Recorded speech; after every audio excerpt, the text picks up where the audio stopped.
Monetary policy and economic outcomes. A monetary policy that lowers interest rates and stimulates borrowing is known as an expansionary monetary policy, or loose monetary policy. Conversely, a monetary policy that raises interest rates and reduces borrowing in the economy is a contractionary monetary policy, or tight monetary policy.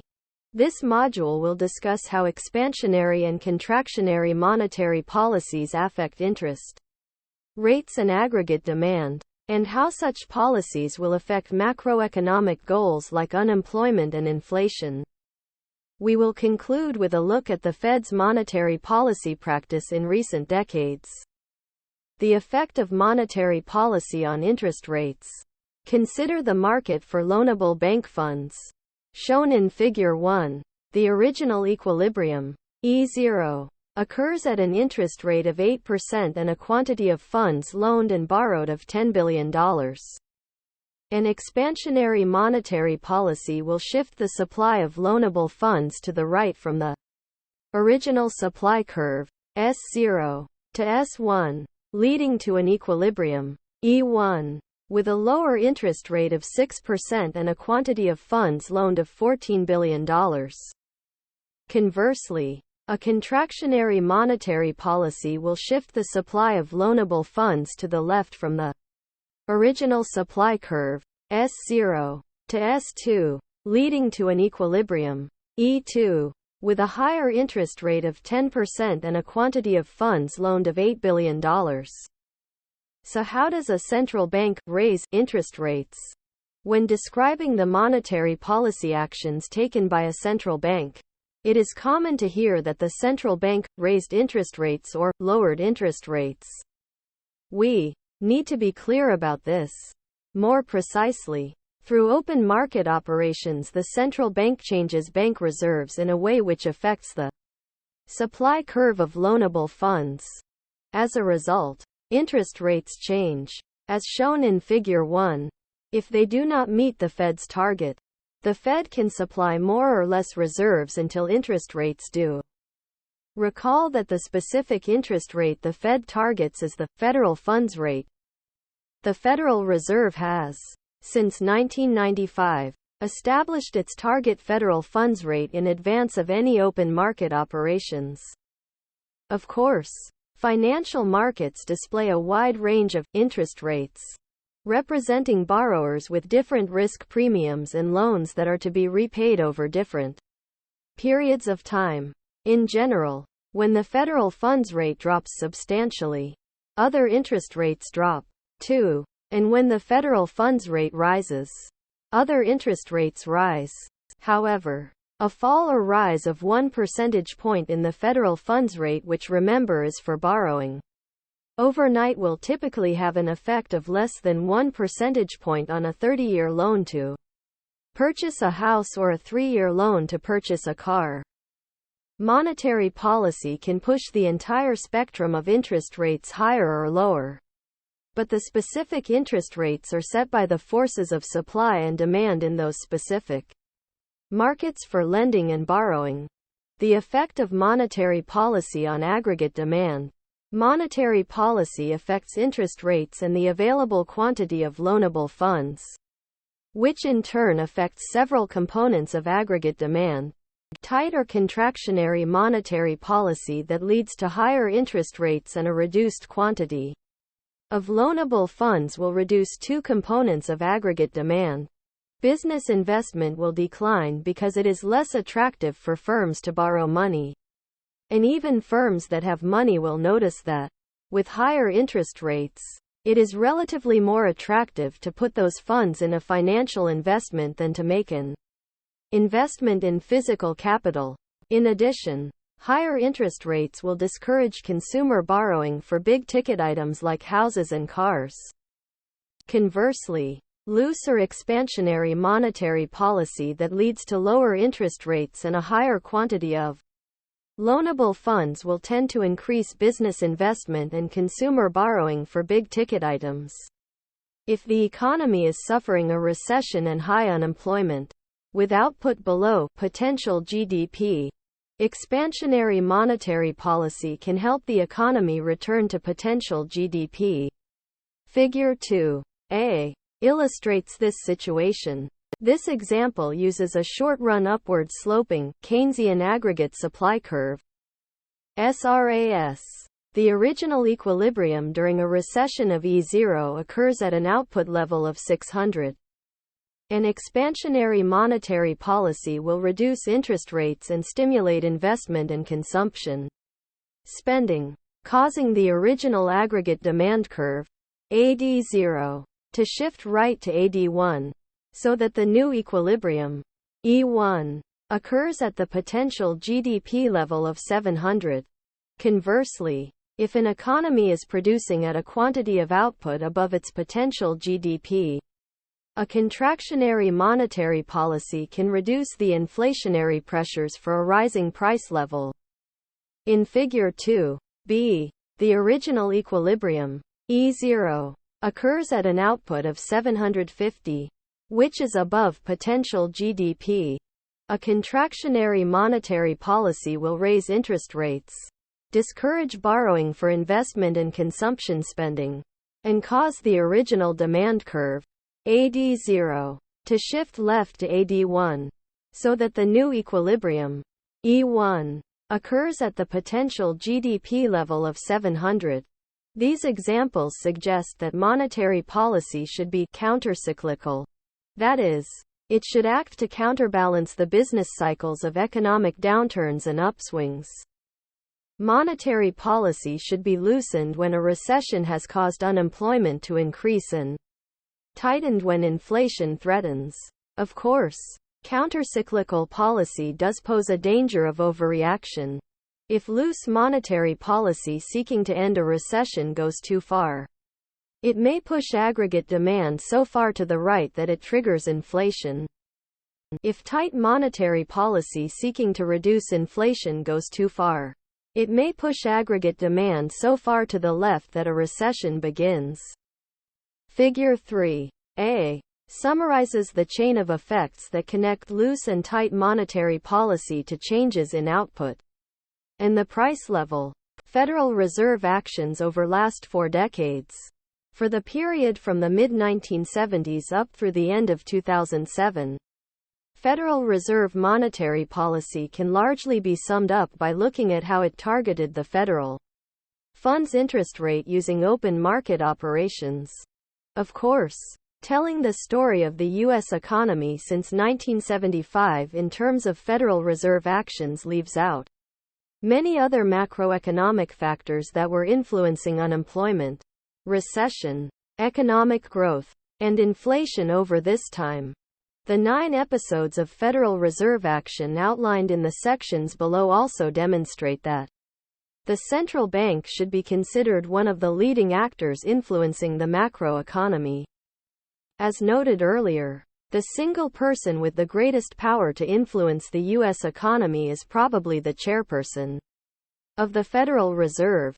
Figure 4 shows how the Federal Reserve has carried out monetary policy by targeting the federal funds interest rate in the last few decades. The graph shows the federal funds interest rate. Remember, this interest rate is set through open market operations. The unemployment rate and the inflation rate since 1975. Different episodes of monetary policy during this period are indicated in the figure. Episode 1 Foot. Consider Episode 1 in the late 1970s. The rate of inflation was very high, exceeding 10% in 1979 and 1980. So the Federal Reserve used tight monetary policy to raise interest rates, with the federal funds rate rising from 5.5% in 1977 to 16.4% in 1981. By 1983, inflation was down to 3.2%, but aggregate demand contracted sharply enough that back-to-back recessions occurred in 1980 and in 1981-1982. And the unemployment rate rose from 5.8% in 1979 to 9.7% in 1982. Episode 2. In Episode 2, When the Federal Reserve was persuaded in the early 1980s that inflation was declining, the Fed began slashing interest rates to reduce unemployment. The federal funds interest rate fell from 16.4% in 1981 to 6.8% in 1986. By 1986 or so, inflation had fallen to about 2% and the unemployment rate had come down to 7%. And was still falling. Episode 3 Feet. However, in Episode 3 in the late 1980s, inflation appeared to be creeping up again, rising from 2% in 1986 up toward 5% by 1989. In response, the Federal Reserve used contractionary monetary policy to raise the federal funds rates from 6.6% in 1987 to 9.2% in 1989. The tighter monetary policy stopped inflation, which fell from above 5% in 1990 to under 3% in 1992. But it also helped to cause the recession of 1990-1991. And the unemployment rate rose from 5.3% in 1989 to 7.5% by 1992. Episode 4 Feet. In Episode 4, in the early 1990s, when the Federal Reserve was confident that inflation was back under control, it reduced interest rates, with the federal funds interest rate falling from 8.1% in 1990 to 3.5% in 1992. As the economy expanded, the unemployment rate declined from 7.5% in 1992 to less than 5% by 1997. Episodes 5 and 6 Feet. In Episodes 5 and 6, the Federal Reserve perceived a risk of inflation and raised the federal funds rate from 3% to 5.8%. From 1993 to 1995, inflation did not rise, and the period of economic growth during the 1990s continued. Then in 1999 and 2000, the Fed was concerned that inflation seemed to be creeping up, so it raised the federal funds interest rate from 4.6% in December 1998 to 6.5% in June 2000. By early 2001, inflation was declining again, but a recession occurred in 2001. Between 2000 and 2002, the unemployment rate rose from 4.0% to 5.8%. Episodes 7 and 8 Feet. In Episodes 7 and 8, the Federal Reserve conducted a loose monetary policy and slashed the federal funds rate from 6.2% in 2000 to just 1.7% in 2002, and then again to 1% in 2003. They actually did this because of fear of Japan-style deflation. This persuaded them to lower the Fed funds further than they otherwise would have.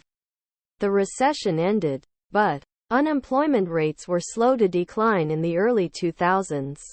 Finally, in 2004, the unemployment rate declined and the Federal Reserve began to raise the federal funds rate until it reached 5% by 2007.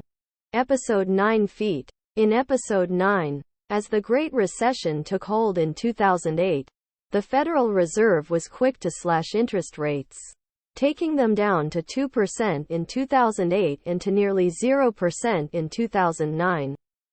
When the Fed had taken interest rates down to near zero by December 2008, the economy was still deep in recession. Open market operations could not make the interest rate turn negative. The Federal Reserve had to think outside the box. Quantitative easing. The most powerful and commonly used of the three traditional tools of monetary policy. Open market operations works by expanding or contracting the money supply in a way that influences the interest rate. In late 2008, as the U.S. economy struggled with recession, the Federal Reserve had already reduced the interest rate to near zero. With the recession still ongoing, the Fed decided to adopt an innovative and non-traditional policy known as quantitative easing. QE. This is the purchase of long-term government and private mortgage-backed securities by central banks to make credit available so as to stimulate aggregate demand. Quantitative easing differed from traditional monetary policy in several key ways. First, it involved the Fed purchasing long-term Treasury bonds rather than short-term Treasury bills. In 2008, however, it was impossible to stimulate the economy any further by lowering short-term rates because they were already as low as they could get. Read the closing Bring It Home feature for more on this. Therefore, Bernanke sought to lower long-term rates utilizing quantitative easing. This leads to a second way QE is different from traditional monetary policy. Instead of purchasing Treasury securities, the Fed also began purchasing private mortgage-backed securities, something it had never done before. During the financial crisis, which precipitated the recession, mortgage-backed securities were termed toxic assets because when the housing market collapsed, no one knew what these securities were worth, which put the financial institutions which were holding those securities on very shaky ground. By offering to purchase mortgage-backed securities, the Fed was both pushing long-term interest rates down and also removing possibly toxic assets from the balance sheets of private financial firms, which would strengthen the financial system. Quantitative easing, QE, occurred in 3 episodes. The quantitative easing policies adopted by the Federal Reserve and by other central banks around the world are usually thought of as temporary emergency measures. If these steps are, indeed, to be temporary, then the Federal Reserve will need to stop making these additional loans and sell off the financial securities it has accumulated.